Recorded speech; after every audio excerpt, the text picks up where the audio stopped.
중 세 번째 항목, 평가 항목은 기술 혁신 능력 평가 항목입니다. 네. 이 평가 항목 같은 경우는 말 그대로 기업이 얼마만큼 이제 R&D에 적극적으로 활동을 했느냐를 보는 내용들인데요. 네. 아무래도 연구 전담 부서가 있으신 게 제일 좋고요. 네. 연구 전담 부서보다는 이제 기업 부설 연구소를 설립해 놓으시는 게 좋습니다. 연구 전담 부서라든지 기업 부설 연구소가 이제 있으시면 연구 일지라든지 네. 연구 개발 노트, 그다음에 이제 뭐 연구 개발 전략이라든지 이런 네. 것들이 다 준비가 되어 있으실 건데 그런 부분들의 자료를 잘 준비를 해두시는 게 좋고, 그다음에 R&D에 실질적으로 얼마를 투자했느냐 이런 비율도 봅니다. 그게 이제 재무제표에 보시면 이제 저희 경상개발이라든지 이런 쪽에 다 편익이 되기 때문에 그럼 실질적으로 이 부분이 뭐 어떻게 항목이 들어가느냐라고 네. 보시면 뭐 당연히 이제 R&D 인력들에 대한 인건비가 주로 책정이 될 거지만 특허 출원비라든지 그러니까 저희 변리사들한테 활용하는 네. 특허 출원이나 등록비라든지 아니면 유지비 이런 것들도 저희가 이제 경상 개발비라든지 이런 거에 좀 포함시킬 수 있는 좀 그런 부분들이 좀 있다고 보여지고요. 네. 기술 혁신 능력 평가 항목에 바로 이런 부분들을 이제 배점을 두고 이제 평가를 하고 있습니다. 이런 부분들은 이제 지식재산권 관련해서 좀 간접적으로 보고 있는 부분이고,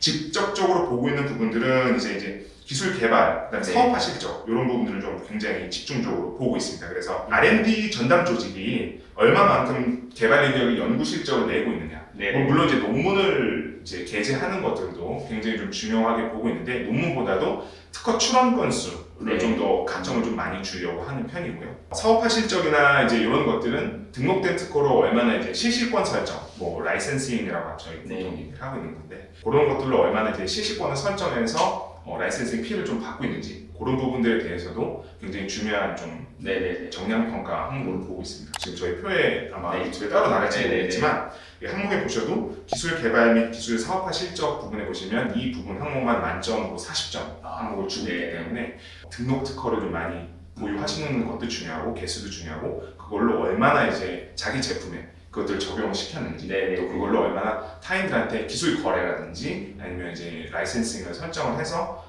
예를 들어서 이게 라이센싱은 결국 이제 OEM이라든지 네. ODM 이런 부분들에 좀 적용이 되는 부분이거든요. 네네. 그래서 그런 부분들에 좀 어떤 실적들을 보유하고 계시면 유리한 점수를 받으실 수 있습니다. 네. 이게 배점이 굉장히 좀 높은 점수여가지고 이것만 잘 받아도 사실은 이노비제 인증은 어렵지 않다. 예. 이렇게 좀 와닿거든요. 네. 이게 실제로 맞을까요? 예, 맞습니다. 이게 그 등록 특허를 준비하기에 앞서서 저희가 또 많이 준비하는 것들 중에 하나가 선행기술 조사라든지 아니면 공백 특허 영역 조사 이런 것들도 이제 수행을 하고 있습니다. 네네. 비용이 좀 물론 많긴 한데 대부분 정부에서 좀 지원되는 사업들이 있습니다. 특히 특허맵 사업 같은 네네네. 경우는.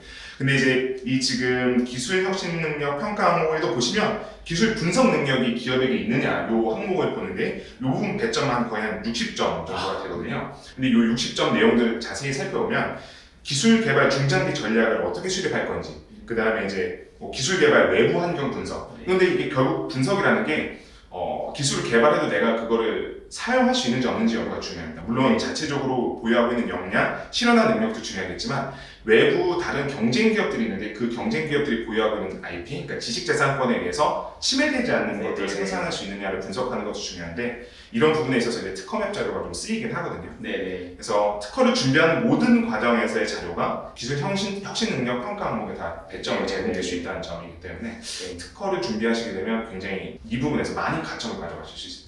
네. 좀 이렇게 들어보니까 굉장히 좀 중요한 것 같아요. 그래서 이것뿐만 아니라 어떤 배점에 좀 관련되어서 좀 추가적으로 하시고 싶은 말씀이 또 있을까요? 예, 여기 이제 이 기술 혁신 능력 평가 항목을 좀 보시면, 그러니까 즉 개발이라든지 R&D 관련된 인력들에 대한 그런 어떤 관리도 굉장히 중요하십니다. 그래서 뭐 당연히 이제 그분들의 그 어떤 고용 관계 유지 여부도 네. 굉장히 좀 중요하고요. 전담 조직의 형태, 영업이나 이런 걸 하지 않고 오로지 R&D만 하고 계시는 분들, 그러니까 보통 겸직으로 많이들 하고 계십니다. 실질적으로 네. 보시면 겸직으로 많이들 하고 계세요. 네. 근데 뭐 이제 그런 거를 심사 받으실 때는 실질적으로 드러내실 필요는 없을 것 같고 네. 연구 전담 인력으로 배정되어 있다는 어떤 그 조직 체계상 그 시스템을 잘 이렇게 갖추고 있다는 걸 좀 보여주시면 될 것 같습니다. 또한 이제 그 외부 기관하고의 공동 연구 능력 이런 것도 좀 많이 보는데 이런 것들이 이제 주로 이제 산학협력, 대학교와의 산학협력을 좀 많이 좀 이용을 하시면 좀 좋은 가점을 얻으실 수 있을 겁니다. 왜냐면 대학 같은 경우는 일단 과제보다는 기술 이전에 대한 어떤 라이센싱 계약을 체결하면서 그에 대한 급부 조건을 좀 공동 연구라든지 이런 걸 진행해 보시는 다양한 협상 조건들이 있기 때문에 이런 것들이 어떤 MOU만 맺으셔도 이런 부분에 있어서 가점 얻는 데 굉장히 유리하게 잘 하실 수 있습니다. 네, 실제로 뭐 정부 지원 사업이라든가 어떤 벤처기업 인증을 할 때도 어떤 MOU 맺은 회사들이 좀 있으면 가점이 좀 되는 것 같더라고요. 네, 맞습니다. 이노비즈도 마찬가지다. 네, 이렇게 말씀하시는 거죠? 제가 아까 얘도 뭐 논문보다도 특허가 좋다고 말씀을 드렸는데 그렇다고 해서 논문이 뭐 절대 뭐 도움이 되지 않는 건 아니고 논문도 많이 도움이 되고 있는데 그런 것들은 이제 가급적이면 그 다 게재를 다 해주셔야 네. 증빙대로로 쓰여질 수가 있고요. 연구개발 노트는 굉장히 좀 관리를 잘 해주시는 게 네. 좋습니다. 요즘은 이제 전자 연구 노트를 많이 네. 활용을 하세요. 왜냐면 거기에 타임스탬프 네. 기능 같은 것들이 있어서 위변조가 좀 안 됩니다. 예전에 이제 수기로 작성하는 것들은 네. 위변조가 쉽다 보니까 이제 정부기관에서 인증을 좀 잘 안 해줬습니다. 어쨌든 이제 전자 연구 노트 요즘 플랫폼들이 좋은 게 많이 나오는데 네. 그런 것들을 활용하고 있다는 걸 네. 보여주시면 굉장히 좋은 인상을 주실 수 있거든요. 왜냐하면 기업이 이런 R&D 전담 조직을 위한 시스템을 잘 갖춰놓고 있구나 이렇게 좀 보여지실 수가 있고 그 다음에 기업 부설 연구소 인증 요건의 가장 기본적인 요건들 구획된 공간, 네. 그다음에 연구 기자재의 적절한 배치 심사위원들이 현장 심사를 네. 나가시기 때문에 이 부분만큼 진짜 전담 연구 부서가 제대로 운영이 되고 있구나 네. 이런 부분들을 좀 확실하게 어필을 해주시는 게 좋습니다. 네. 왜냐하면 이제 그게 혼재되어 있으신 경우가 너무 많아요. 그쵸, 사실은 예. 그래서 파티션만큼이라도 적절하게 딱 해주시고 그 다음에 이제 명패 같은 것들 기업 부설 연구소 부분이다 이런 부분들을 명확하게 조금 해주시는 게 네. 어필을 하시는 좀 많이 도움이 되실 겁니다. 네, 너무 도움이 되실 것 같습니다. 그러면은 이제 좀 다음으로 넘어가서요. 기술 사업화 능력 이 항목에 대해서도 좀 어려워하시는 분들이 조금 많으시더라고요. 네. 그래서 이 부분도 간단하게 좀 설명 좀 부탁드릴게요. 예, 이제 마지막으로 이노비즈 평가 심사에 있어서 마지막으로 보는 항목인 그 기술 사업화 능력 항목인데요. 솔직히 기술 사업화라고 하면 굉장히 포괄적인 내용을 좀 의미하고 있습니다. 근데 이제 요즘은 워낙 또 기술 사업화라는 말이 많이 쓰이고 있어서 어쨌든 뭐 그냥 제가 아는 한도 내에서 좀 설명을 드리자면 이 부분은 이제 얼마만큼 이제 기술을 실제 그 제품에 좀 적용을 하는지 실제 서비스에 적용을 하는지 여부를 좀 많이 봅니다. 그래서 뭐 가장 이제 많이 보는 게 신제품 기획 그 다음에 신제품 개발 역량을 좀 많이 봅니다. 결국 신제품 개발이라는 것도 제가 아까 전에 두 번째 항목에서 아마 좀 설명을 드렸던 것 같은데 그 기술 사업화 혁신 성과였나요? 아니면 이 바로 전 단계일 수도 있는데 신제품을 만들려면 결국은 이제 시장 조사부터 시작해서 기존의 경쟁 기업들이 어떤 제품들을 만들어내왔고 내 제품들이 그거에 비해서 얼마나 기술적 혁신성뿐만 아니라 그들이 갖고 있는 어떤 지식재산권을 침해하지 않는지 판단이 굉장히 중요한 부분이거든요. 그래서 이런 신제품 개발 역량이라든지 이런 부분들에 있어서도 특허 선행조사라든지 이런 부분이 굉장히 좀 중요하게 가점을 작용할 수 있고 기술 표준화의 수준이라는 것도 저희가 표준 특허 아마 많이 들어보셨을 것 같아요. 보통 이제 통신 표준이라든지 지금도 유튜브 촬영을 하고 있지만 동영상 압축 관련된 압축 표준 기술 이런 부분들도 이제 표준 특허라고 볼 수 있는데 영위하고 계신 업종에서 표준 기술에 대한 특허 보유 여부도 이 기술 표준화 수준에 굉장히 좀 많은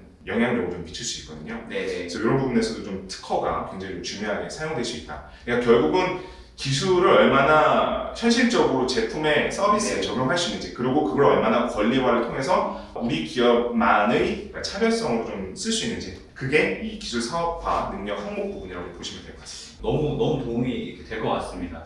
이 부분 관련해서도 좀 어려워하시는 분들이 있다라고 하면요. 오너스 경영연구소를 편하게 문의 주시면요. 저희 이제 변리사님께서 면밀하게 또 분석해서 말씀 추가적으로 더 드릴 수 있을 것 같습니다. 이 항목 관련해서 추가적으로 또 나눠주실 수 있는 내용들도 있으시면 조금 더 말씀해 주시면 좋을 것 같아요. 마지막으로 이제 기술 사업화 평가 항목 중에서도 좀 중요하게 보셔야 될 게 뭐 이제 제조업이라든지 이런 걸 영위하시는 기업들 중에서는 이제 어떤 공장의 생산 라인 같은 것들의 수율이라든지 공정에 있어서 그 뭐 클린룸이라든지 이런 것들의 어떤 구비 여부도 좀 중요하게 보는 케이스가 있습니다. 뭐 물론 이거는 소위 말하는 케이스 바이 케이스 어떤 업을 영위하시냐에 따라서 다를 수 있지만 주로 이 항목 중에서 또 보는 것들이 바로 생산 기술 확보라든지 생산 설비 현황도 굉장히 중요한 그 평가 항목으로 보고 있거든요. 왜냐하면 이제 기술을 갖고 있지만 실질적으로 생산 설비를 구비하고 직접 생산할 수 있는지 여부도 굉장히 중요하게 봅니다. 본인들이 직접 생산할 수 없다고 하더라도, 그러니까 뭐 예를 들어서 반도체 관련된 기업들이라서 팹리스 형태, 자기들 이제 설계만 하고 뭐 이렇게 딱 만드는 걸 주는 거라고 할지라도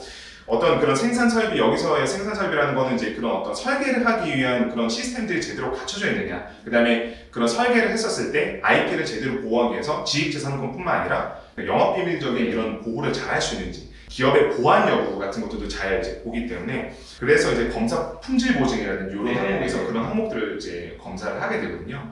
뭐 바이오 기업 같은 경우도 실질적으로 본인들이 직접 생산하실 수 없는 기업들이 좀 있으세요. 벤처 기업들 같으신 경우에도 주로 이제 대형 생산 업체한테 위탁으로 좀 많이 맡기는 케이스들이 있는데, 이런 부분에 있어서 이제 GMP 인증을 제대로 갖추셨는지부터 시작을 해서 뭐 이런 여러 가지 항목들이 결국은 이 이노비즈 인증에 있어서 기술의 생산화 능력하고 좀 직결되는 부분이기 때문에, 사전에 아마 그런 부분들은 이제 GMP 인증이나 뭐 바이오 기업들 같은 경우는 그런 것들 통해서 다 준비를 하셨기 때문에 그거 준비하셨던 내용들을 그대로 같이 준비를 하시면 이 부분에 많이 도움이 되실 거라고 생각합니다. 네, 오늘 이렇게 많은 내용들을 이제 다뤄주셨는데, 아주 그럼 정말 기초적인 질문 하나 좀 드려보고 싶어요. 일반적인 중소기업에서는 사실 많은 인증이나 어떤 기업 컨디션이 사실은 다 좋지는 않은데, 그런 기업들, 약간 특허를 조금 출원하거나 등록하거나 이렇다라고 한다면 좀 이노비즈 인증 가능성이 좀 많이 높아질 수 있을 것인가? 아주 근본적인 좀 질문을 한번 드려보고 싶어요. 뭐 결론적으로 말씀드리면 특허가 도움이 된다라고 말씀드리고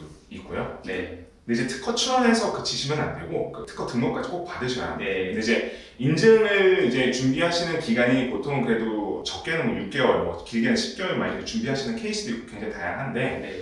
특허청의 심사관 분들 숫자는 한정돼 있는데, 이런 심사 물량이 엄청 많아지다 보니까 이제 출원해서 심사까지 그리고 거쳐서 이제 등록까지 걸리는 기간이 18개월이 넘어가는 경우가 굉장히 많습니다. 네. 그래서 이런 경우에는 이제 특허 출원부터 등록까지 우선 심사 신청 제도를 빨리 활용을 하셔가지고 최소 이제 4개월에서 6개월 사이 안에 심사 결과를 받아보셔서 등록을 유도할 수 있는 방법으로 진행을 하셔서 등록된 특허를 가지고 활용을 하시는 게 좋고, 네. 출원된 특허도 물론 이제 어느 정도는 활용을 하실 수 있겠지만 가점에는 그렇게 엄청 많은 도움이 되지는 않는다. 그래요? 네, 그래서 그 심사위원분들도 네. 다 아시거든요. 그래서 예전에는 특허 출원만 되어 있으면 그거 갖고 기업들도 우리 특허 출원된 거를 마치 특허된 것처럼 특허 등록받은 것처럼 홍보를 하셨는데, 요즘은 이제 인증평가 심사위원분들도 그런 부분들 잘 알고 계셔서 출원이 한두 개 정도인 것만으로는 좀 어렵고, 예를 들어서 이제 등록이 한두 건 있는데 후속으로 출원을 뭐 4-5건 해놨다, 이런 건 이제 가점 요소가 충분히 될 수 있겠습니다만, 그러니까 등록된 특허가 하나도 없는 상태에서 출원만 뭐 이렇게 좀 많이 가지고 있다, 실은 좀 어필하기가 어려울 수 있죠. 요즘 이제 그 인증심사위원들 중에 특허 전문가, 변리사뿐만 아니라 어떤 이제 기업에서 특허 전략팀이라든지 이런 거 하셨던 분들도 들어가시기 때문에, 그런 부분들에 대해서 이제 지식재산권 만약에 활용을 하실 거면 주변에 변리사분들이라든지 이런 분들 활용을 하셔가지고 특허 등록으로 좀 목표를 하셔서 하시는 게 좋지 않을까. 단기간 안에. 네, 너무 좋습니다. 오늘 이렇게 변리사님 이렇게 모셔서 이렇게 얘기를 나눠보니까, 사실 이제 컨설턴트 분들께서도 출원 많이 하면 도움이 된다라고 하시는 분들도 간혹 계시더라고요. 네. 사실은 그거는 옳은 어떤 선택은 아닌 거고, 대신에 등록까지 완전하게 좀 가시는 거고, 어떤 경쟁사의 어떤 특허 현황이라던가 이런 시장 조사도 굉장히 중요하고, 또 어떤 기업 부설 연구소 관리를 통해서도 또 어필할 수 있는 부분들을 잘 정리해야 되는 거. 그래서 결국 이렇게 들어보니까 이노비즈 인증을 받기 위해서는 어떤 특허만 필요하다, 혹은 뭐 연구소만 필요하다, 이게 아니라 전반적인 내용들을 같이 좀 파악해야 되고 관리해야 된다. 약간 이 말씀으로 정리하거든요. 정말 정확한 정리를 해주셨고요. 네. 너무 잘 말씀해 주신 게, 그러니까 특허 출원 자체가 도움이 안 된다 이렇게 확정적으로 말씀드리기는 어려울 것 같습니다. 그리고 그게 뭐 옳다 아니다 이런 것도 아닌 것 같고요. 근데 다만 이제 제가 말씀드리는 건, 기업이 일단 이노비즈 인증을 받기 위해선 3년의 그런 어떤 기업 그 영위 경력이 좀 있으셔야 되잖아요. 3년 기간 동안에 특허 출원을 한 번도 안 하시다가 갑자기 특허 출원을 우후죽순으로만 하신다고 하시면 문맥상 뭔가 맞지 않은 것처럼 보일 수 있다는 말입니다. 그러니까 요즘 인증 심사하시는 심사위원분들도 모르시지 않으세요. 그렇죠. 네, 딱 자료를 보시면 그 맥락 없이 갑자기 툭 튀어나오는 출원 내용들을 보시면 모르시지 않기 때문에, 제가 말씀드리는 건 이제 팀장님께서 말씀해 주신 바와 같이 어떤 기업이 연구 실적들을 착실하게 쌓아오고 있었고, 그걸 통해서 지속적으로 출원들을 매년 한두 건씩은 좀 해와왔고, 그 중에 한 건은 등록이 되어 있다. 그러면 그걸 활용해서 나중에 후속 출원을 계속 진행을 하고 있다라든지, 논문을 내고 있다라든지, 이런 식의 어떤 히스토리를 쭉 설명을 해주시면 심사위원 분들도 이 기업은 정말 열심히 기술 개발을 하고 있고, 이걸 통해서 지금 당장 매출에서 어떤 크게 업사이드라든지 이런 걸 낼 수는 없지만 나중에 이제 굉장히 뭐 익스포넨셜하게 올라갈 수 있는 그로스 해킹을 할 수 있는 그런 기업이라고 이제 보고 그 부분에 가점을 많이 준다는 말씀을 네. 하고 싶은 거죠. 사실 이제 저도 들어보면서 이제 이노비즈 인증만을 위해서 좀